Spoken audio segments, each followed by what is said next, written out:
딱 낚였고. 인간을 낚는 것입니다. 이 어부 이 강태공의 실력은 네네. 정말 대단하네요. 와, 이거 이 정도 창의력이면은 다른 거에서 성공하지 않을까? 그렇습니다. 네. 재능을 다른 곳에 쓰면 훨씬 빛을 발할 것 같습니다. 그러니까. 저도 낚여서요. 네, 자존심 상해서 가져왔습니다. 그러니까 정상근 기자가 낚일 정도면은 네. 이거 완전 프로페셔널인데 아, 이거 딱 그러니까요. 보는 순간 야 이놈들 딱 죄송합니다. 야 이 사람들이 의도가 있구나. 근데 모르고 진짜 누른 거 아니에요, 그러니까. 놀래서 눌렀죠. 네, 완벽하게 낚인 거죠. 제가 만약에 그 기사를 포털에 샀다면 저도 클릭했을 것 같아요. 네. 왜냐면 결혼한 지 얼마 안 됐거든요. 그러니까요. 아 진짜 이거는 좀 심하다. 이거 하지 맙시다 아니, 진짜. 근데 이 예. 부부는 지금 부부 생활을 하고 계시는데 예. 뭐 물론 이제 뭐 기사 안에 내용은 뭐 잘못된 게 없다라고 합니다만 근데 이런 제목 굉장히 좀 기분 나쁠 수도 있지 않을까요? 그렇죠. 뭐 당사자들에게 그러게요. 네. 좀 무례한 제목이 아닌가 싶어요. 예, 좀 선을 넘지 말았으면 좋겠고요. 민동기 기자 가져온 배드 뉴스 어떤 건가요? 좀 길게 얘기할 건 아닌데요. 일단 중앙일보 기사고요. 7월 17일자 보도한 게 있는데 제목이 닮은 꼴 질색한 이준석 박지현 MBTI로 보니 최악궁합. 이것도 기사 제목으로 아니, 흘렀네요. 제가 요즘 MBTI 때문에 스트레스를 받습니다. 예. 왜냐하면 어딜 가면 MBTI 뭐냐고 물어보는데 저는 MBTI를 아직 안 했거든요. 그래서 이걸 꼭 해야 되나? 그리고 이게 과학적 근거가 있는 건가? 저는 아직도 이런 의문을 가지고 있습니다. 근데 굳이 정치인이라든가 심지어 윤석열 대통령까지 MBTI 가지고 쓴 기사들도 요즘 발견이 있었죠. 됩니다. 근데 제가 이 기사를 보면서 진짜 황당하다고 생각한 건 이 부분 때문이에요. 이준석 대표의 MBTI는 뭐 ESTP, 모험을 즐기는 사업가인 것으로 공개가 되어 있다. 예. 그런데 박지원 전 위원장은 MBTI가 공개된 바는 없지만 예. 주변 측근들에 따르면 ENFP, 재기발랄한 활동가라고 한다. 네. 이준석 대표와는 상극에 가까운 성격이다. 아니 공개가 안 됐는데 주변 측근 얘기를 들어서 이렇게 기사가 굉장히 깁니다. 이 기사가. 아 그래요? 네. 황당합니다 진짜. 아니, 이렇게까지 근데 써야 돼요? 저는 더 놀라운 게 이준석 대표는 ESTP라고 공개가 됐고 네. 이 박지원 전 비대위원장은 ENFP잖아요. 네. 그러면 이게 왜 닮은 꼴이야? 이게 다른데? 그러니까 상극이다. 그래서 닮은 꼴 서로 질색한 두 사람이 서로 닮지 않았다라고 지적을 했다는 거죠. 그렇죠. MBTI 보니 최악궁합이더라. 서로 질색한 데는 이유가 있다. 그렇죠. 이유 때문이다. 근데 박지원 전 위원장의 흔히 말하는 MBTI는 본인이 공개하지도 않았습니다. 측근들 얘기를 듣고 추정을 해서 쓴 거고요. 엄청 깁니다 기사가. 심지어 길어요. 너무너무 길어요. 저는 MBTI의 I로서 이런 기사에 올라갈 수 없습니다. 저도 아이예요. 인버트합니다. 저도 굉장히 내성적인 사람인데 이런 거 심지어는 예전에는 취업을 하는 공고 사이트에 뭐 어떤 거는 지원도 하지 마라 뭐 그런 걸로 맞아요. 논란이 됐잖아요. 네. 예, 이게 과학적이지 않다라는 지적도 많거든요. 그러니까 이런 거를 조금 언론에서는 좀 보도라는 걸 자제를 해야 되지 않을까. 그리고 뇌피셜 ENFP로 알려졌다. 이거는 진짜 선 많이 넘었다. 측근을 누구를 지지하는 건가요? 궁금하네요. 알겠습니다. 오늘은 여기까지 할게요. 미디어 톡톡 정상근 민동기 기자와 함께했습니다. 두 분 감사합니다. 고맙습니다.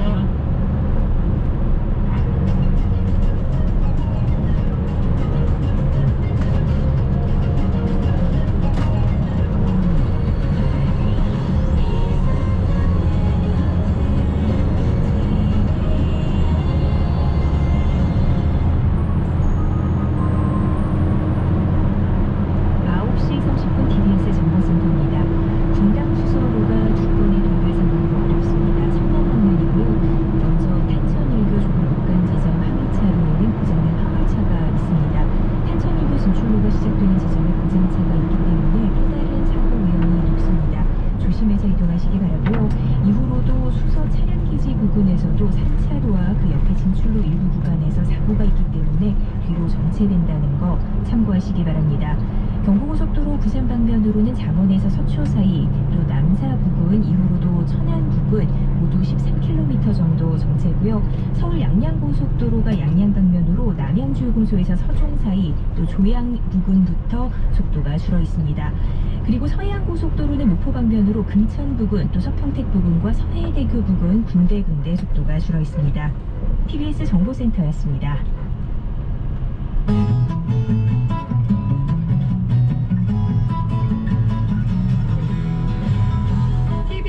아고라에서 전해드리는 시민의 말씀입니다. 시민의 말씀은 문자나 TBS 모바일 앱을 통해 시민들께서 보내주신 의미 있는 댓글을 모아 전해드리는 시간인데요. 이번 주 소개해드릴 프로그램은 나른한 점심시간을 깨우는 시사풍자 라디오 예능쇼 박성호 강지연의 9595쇼입니다. 매일 낮 12시부터 2시까지 유쾌하고 따뜻한 코너들로 2시간을 채워가고 있는데요. 아슬아슬 두 남녀의 서스펜스 통화 스릴러 위험한 통화, 패러디 풍자극 박소팔 강춘자의 농담도 잘하셔, 최고의 셀럽들이 모여 최고의 DJ를 가르는 시간 셀럽 DJ 콘테스트, 이처럼 매일 재미있는 코너들과 함께 월요일에는 청취자와 소통하는 시간 가수 황기동의 기동순찰대, 목요일에는 전국민 시인대기 프로젝트 시어게인 등 요일별로도 특색 있는 코너들을 마련해서 청취자들의 마음을 사로잡고 있습니다. 자, 그럼 밥맛 도는 방송 살맛 나는 이야기 박성호 강지연의 9595쇼를 청취한 시민들은 어떤 의견을 보내주셨을까요? 1476, 0038, 6675님 등 많은 분들이 두 진행자의 코믹 연기가 너무 재밌어서 9595쇼의 열혈 팬이 되었다. 들을수록 매력있는 방송이다. 매일 기다려지는 방송이다. 무더위를 날려주는 9595쇼는 꾸준히 성장하는 프로그램인 것 같다라는 의견을 보내주셨고요. 또 풍자 코너가 정말 제대로다 라고 말씀하신 0523-3647님은 정치 풍자를 듣고 있으면 피로가 다 풀리는 것 같다. 9595쇼만의 특색이 있어서 좋다. 9595쇼는 유쾌한 꽃이다. 이런 의견 보내주셨습니다. 하지만 그 밖에도 다른 의견을 주신 분들도 계셨는데요. 3447, 2005, 5110님은 정치적 편향성이 없는 시사 콘트를 부탁한다. 청취자와 더 많이 소통하는 방송이 되길 바란다. 청취자 초대 이벤트 등 청취자 참여 코너가 더 많아졌으면 좋겠다라는 의견 보내주셨습니다. 네, 박성호 강지연의 9595쇼, 많은 청취자들의 공감과 사랑을 얻는 프로그램으로 자리 잡기를 기대하겠습니다. 앞으로도 시민의 말씀은 각 프로그램마다 시민들께서 보내주시는 소중한 의견들 잘 모아서 전해드리겠습니다. 여러분의 다양한 의견 기다리겠습니다. 지금까지 TBS 아고라 시민의 말씀이었습니다.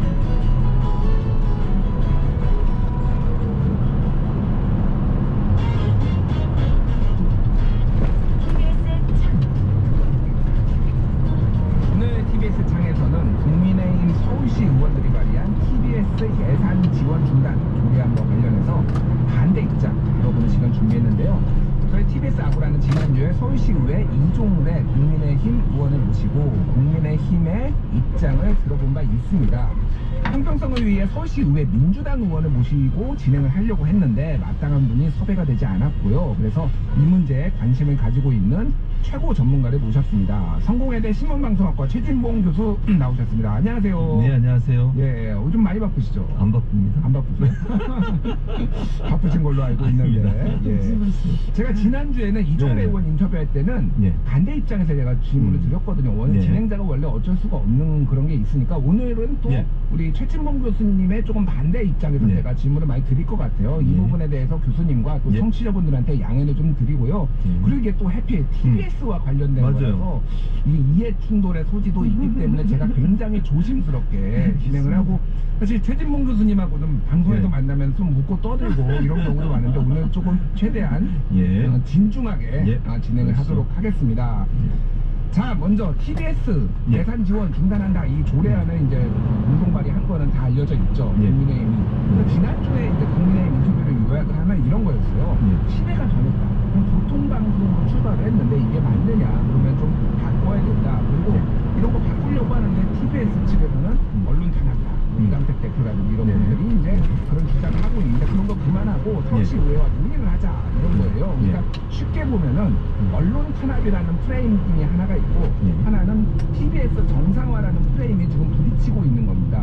교수님께서 보시기에 어느 쪽이 좀 더 설득력이 있다고 보십니까? 그러니까 일단 저는 이렇게 생각해요. 지금 서울시의회에서 조례를 만드는 조례 내용이라는 게 지원금을 끊겠다는 거잖아요. 그 자체가 그러면 지금 뒤에 있는 말과 충돌한다고 저는 보거든요. 예. 협의하자. 그럼 일단 끊는 걸 얘기할 게 아니라 협의를 시작을 해야죠. 예산을 끊겠다고 예를 들면 절대적 권한을 갖고 있잖아요. 의회라고 하는 것이 예산을 편성하고 아니면 예산을 뺄 수 있는 권한을 갖고 있는 겁니다. 근데 그걸 빼는 것을 이미 그 법안을 발의해 놓고 협상을 하자?